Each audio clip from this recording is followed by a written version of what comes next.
Welcome to my channel English পরিচয়। Learn English systematically and lesson wise। আজকে আমি তোমাদের জন্য নিয়ে এসেছি প্রিপোজিশনের উপরে আর একটা ক্লাস। সেটা হলো প্রিপোজিশন অফ পজিশন।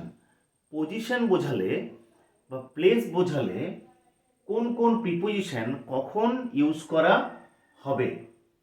চলো দেখে নেওয়া যাক কিছু ছবির মাধ্যমে আমি এখানে দেখানোর চেষ্টা করেছি যে কোন কোন প্রিপোজিশন পজিশন বোঝালে বসবে কখন। প্রথমে দেখে নি ইন। দেখো ইন, লক্ষ্য করো ইন কখন বসে? কোনো একটা বড় জায়গার আগে অবস্থান করা বোঝাতে আমরা জানি ইন বসে। আমি যদি বলি সে জার্মানিতে থাকে, হি লিভস ইন জার্মানি, তাই তো। যদি আবার বলবো যে he is in the middle of the room, he is in the middle of the room. আবার লক্ষ্য করি অনে, যখন অন পজিশন বোঝাতে অন প্রিপোজিশন বসবে তখন আমার বলছি ইন দ্য মিডল, কিন্তু on the right, on the left, লেফটের আগে অন বসে, on the left, on the right. On ছবিটাতে লক্ষ্য করো যে এটার সাথে উপরে রয়েছে কিন্তু লেগে আছে জিনিসটা। তাহলে আমি যদি বলি the pen is on the table, তাহলে টেবিলের সাথে পেনটার কি সম্পর্ক? পেনটা টেবিলের ঠিক উপরে রয়েছে এবং টেবিলের উপরে লেগে রয়েছে, তাই এই যে লেগে থাকা বোঝাতে অন প্রিপোজিশন আমরা ব্যবহার করে থাকি পজিশন হিসেবে। অ্যাট, আমরা জানি কোনো ছোট জায়গাতে অবস্থান করা বোঝাতে অ্যাট বসে। আমরা যদি বলি আই লিভ অ্যাট, একটা ছোট জায়গা বলে দিলাম, তখন সেই ছোট জায়গাটার আগে অ্যাট বসে। এরপর লক্ষ্য করো বিটুইন। বিটুইন কখন বসে? দুটোর মাঝে, দুটোর মাঝে বোঝাতে বিটুইন। আমি যদি বলি the man is dash Ram and some, তাহলে রাম আর সামের মধ্যে রয়েছে, দুজনকার মধ্যে রয়েছে বোঝাতে কোন প্রিপোজিশন বসাবো আমরা? সেটা তো পজিশন বোঝাতে কোন প্রিপোজিশন? বিটুইন, দুজনকার মাঝে। এরপর দুজনকার মাঝে যদি না হয়ে দুইয়ের অধিকের মাঝে হয়, দুইয়ের অধিকের মাঝে, এখানে চারটা দিয়েছি আমি, দুইয়ের অধিক হলেই, অধিকের মাঝে হলেই সেক্ষেত্রে কোন প্রিপোজিশন বসাবো আমরা? আমরা বসাবো এমন, তাই তো। আমি যদি বলি হি স্ট্যান্ডিং ড্যাশ দ্য বয়েজ, তখন বিটুইন দ্য বয়, তো টু বয় থাকলে, টু বয়েজ থাকলে বিটুইন হবে, কিন্তু অনেকজন যদি থাকে তখন সেক্ষেত্রে আমরা কোন প্রিপোজিশন বসাবো? এমন। এর নেক্সট লক্ষ্য করো ইনসাইড, কোনো কিছুর মধ্যে যদি থাকে তখন আমরা ইনসাইড প্রিপোজিশন ব্যবহার করে থাকি। আবার ইনসাইডের থেকে বাইরে চলে এলে তখন আউটসাইড। একটা জিনিস আমাদের কনফিউজিং হয়, সেটা হচ্ছে দুটো প্রিপোজিশন নিয়ে, প্রিপোজিশন অফ পজিশন দুটো প্রিপোজিশন নিয়ে, সেটা হলো একটা হলো অ্যাবাভ আর একটা হলো ওভার। কখন বসে এই দুটো? দুটো কখন বসে? দুটোই হচ্ছে কোনো জিনিস থেকে কোনো জিনিসে ঠিক উপরে বোঝাতে।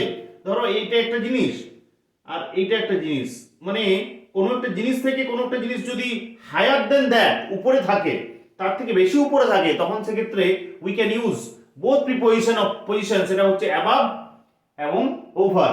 এই দুটো প্রিপোজিশনই ব্যবহার করতে পারি, কিন্তু কখন কোনটা ব্যবহার করতে পারবো আমরা?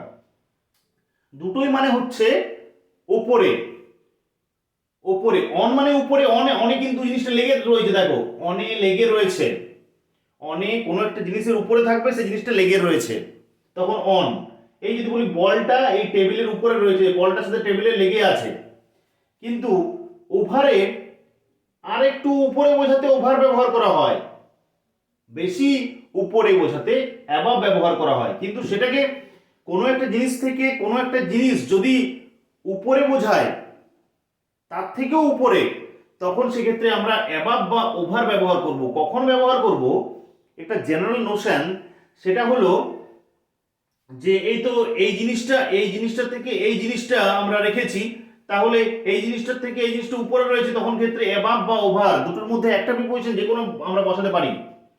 কিন্তু কখন কোনটা বসবে, যদি এরকম সোজাসুজি থাকে, তাহলে জেনারেলি ক্ষেত্রে আমরা ওভার প্রিপোজিশনটা বসাই, আর অ্যাবাভ প্রিপোজিশন কখন বসাতে পারবো আমরা, ধরো কোনো একটা জিনিস থেকে কোনো একটা জিনিস উপরে রয়েছে, সেইটা সোজাসুজিও থাকতে পারে, এরকম থাকতে পারে, এরকম থাকতে পারে, যে কোনো পজিশন থাকতে পারে, কোনো একটা জিনিসের থেকে কোনো একটা জিনিস উপরে, তখন সেক্ষেত্রে আমরা অ্যাবাভ ব্যবহার করে থাকি।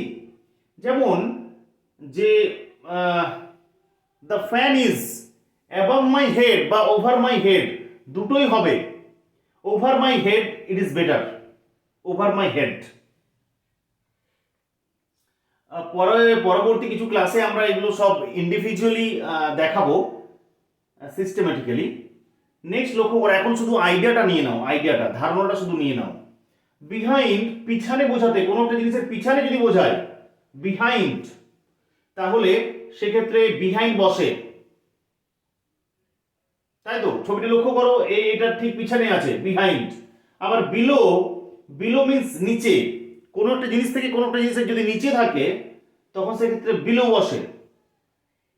এগেইনস্ট কখন বসে, এগেইনস্ট প্রিপোজিশনটা কখন বসে, এগেইনস্ট প্রিপোজিশনটা তখন বসে, লক্ষ্য করো এখানে দুটো জিনিস রয়েছে, এটা একটা জিনিস একটা জিনিস, কিরকম ভাবে রয়েছে দেখো, হেলানো অবস্থায় রয়েছে, এটা সোজা দাঁড়িয়ে রয়েছে আর এটা রয়েছে এখানে। যেমন তোমাকে একটা এক্সাম্পল দিচ্ছি, পুট দ্য ল্যাডার, ল্যাডার মানে মই বা beam, put the ladder dash the wall, তাহলে দেওয়ালের সাথে কি তুমি সোজা সোজা লাগাবে না দেওয়ালের সাথে হেলিয়ে লাগাবে সিঁড়িটাকে? তাহলে হেলিয়ে লাগাচ্ছি, তাহলে সেক্ষেত্রে কোন প্রিপোজিশন বসবে? এগেইনস্ট। এরপর লক্ষ্য করো, বাই বা নিয়ার বা বিসাইড, বাই মানে পাশে, নিয়ার মানেও সামনে, বিসাইড মানে পাশে। যেমন হি লিভস বিসাইড মি, সে আমার পাশে বাস করে। The river, the river runs by his house, তার বাড়ির পাশ দিয়ে বয়ে গেছে, তাহলে পাশ দিয়ে বয়ে গেছে বলতে বাই, নিয়ার বা বিসাইড। এরপর একটা প্রিপোজিশন, সেটা হলো আপন। আপন কথাটা দুটো প্রিপোজিশন, দুটো অংশ নিয়ে গঠিত হয়েছে, একটা হলো আপ, একটা হলো অন, দুটো মিশিয়ে হয়েছে আপন। আপন কখন হয়? অন আমরা দেখলাম কোনো একটা জিনিসের উপরে কোনো একটা জিনিস যদি থাকে, অন মানে উপরে, সেই জিনিসটার সাথে সেই জিনিসটা যদি লেগে থাকে তাহলে অন বসে প্রিপোজিশনটা। তো আপন কখন বসে? আমি ধরো একটা জিনিসকে এইভাবে, বইটাকে এখানে ফেলে দিলাম টেবিলের উপরে, put the book dash the table, on the table নয়, অন মানে নির্দিষ্ট জায়গায় রয়েছে, সেটা স্থির অবস্থায় রয়েছে, কিন্তু আপন মানে উপর থেকে ঠিক নিচে পড়ছে, তখন আপন প্রিপোজিশনটা বসে। যেমন ইন, স্থির জায়গা বোঝাতে ইন, তাই তো? কিন্তু বাইরে থেকে ভিতরে আসা বোঝাতে কোন প্রিপোজিশন ব্যবহার করা হয়? ইনটু ব্যবহার করা হয়। He ran into the room, তাহলে বাইরে থেকে ভিতরে ঢুকছে, তাই তো? He ran into the room, he jumped into, তাহলে আপন হয়ে গেল।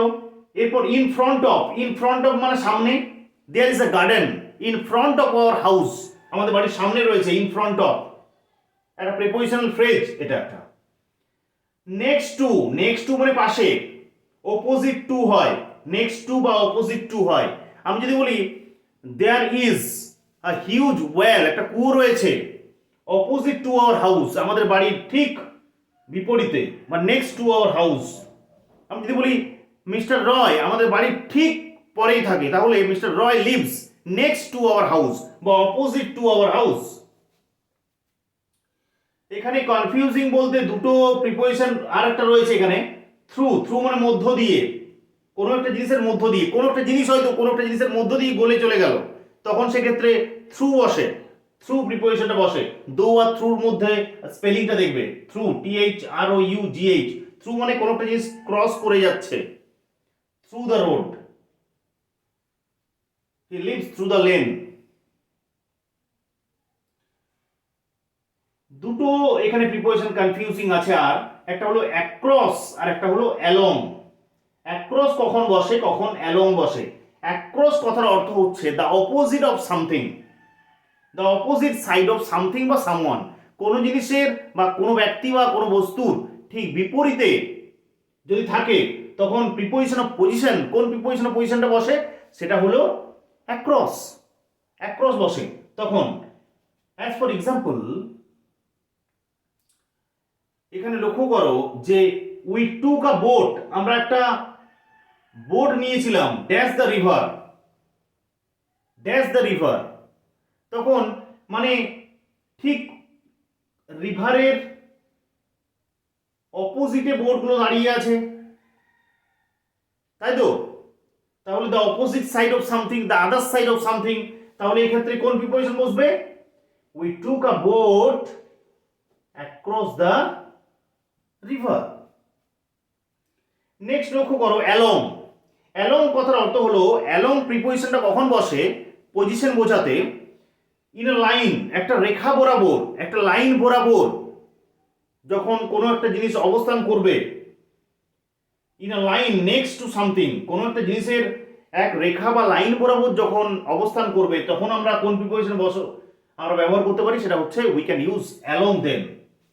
As for example, they walk slowly dash the road, তারা হেঁটে হেঁটে যাচ্ছে রাস্তা দিয়ে লাইন বরাবর, কিন্তু দেখো লাইন বরাবর হেঁটে যাচ্ছে, তাহলে লাইন বরাবর একটা লাইনে হেঁটে যাচ্ছে, তাই তো? তাহলে এই ক্ষেত্রে কোন প্রিপোজিশন আমরা বসাবো? অ্যালং, অ্যালং বসাবো। নাম্বার 2 লক্ষ্য করো, হাউসেস হ্যাড বিন বিল্ট, বাড়িগুলো তৈরি হয়েছিল dash the both sides of the river, নদীর নদীর দুই দিকে, নদীর দুই দিকে, নদীর দুটো দিকে, দুটো দিক বরাবর, ভালো করে বোঝো, নদীর দুটো দিক লাইন বরাবর বাড়িগুলো তৈরি হয়েছিল। তাহলে এক লাইন বরাবর বাড়িগুলো যখন তৈরি হয়েছিল, তখন আমরা কোন প্রিপোজিশন ব্যবহার করতে পারি? আমরা ব্যবহার করতে পারি অ্যালং। তাহলে আশা রাখছি প্রিপোজিশন অফ পজিশন তোমাদের কাছে অনেকটাই ক্লিয়ার হয়ে গেল। এরপর প্রত্যেকটা প্রিপোজিশনকে আমরা ইন্ডিভিজুয়ালি প্রত্যেকটা ক্লাসেই আস্তে আস্তে করে দেখাবো। তোমরা আমার লেসনগুলো সিস্টেমেটিক্যালি দেখবে, যেগুলো লেসন ওয়াইজ খুব সুন্দরভাবে সাজানো আছে। প্রত্যেকটা ক্লাসকে আশা রাখছি তোমরা দেখবে। যদি ভিডিওটা ভালো লেগে থাকে তাহলে অবশ্যই লাইক, শেয়ার এবং আমার চ্যানেলটিকে সাবস্ক্রাইব করতে ভুলো না। যদি কোনো অসুবিধা থেকে থাকে বা কোনো সমস্যা হয়, তাহলে তোমরা অবশ্যই কমেন্ট সেকশনে গিয়ে জানাও। আর এই লেসনের ডেসক্রিপশন বক্সে আমি কিছু এক্সারসাইজ দিয়ে রাখবো, সেই এক্সারসাইজগুলো তোমরা অবশ্যই ওয়ার্কআউট করবে, সলভ করবে, তোমরা সমাধান করবে এবং সমাধান করে সেগুলো অবশ্যই তোমরা আমাকে কমেন্ট বক্সে জানাবে বা কোনো অসুবিধা থাকলে জানাবে। Thank you for watching my video.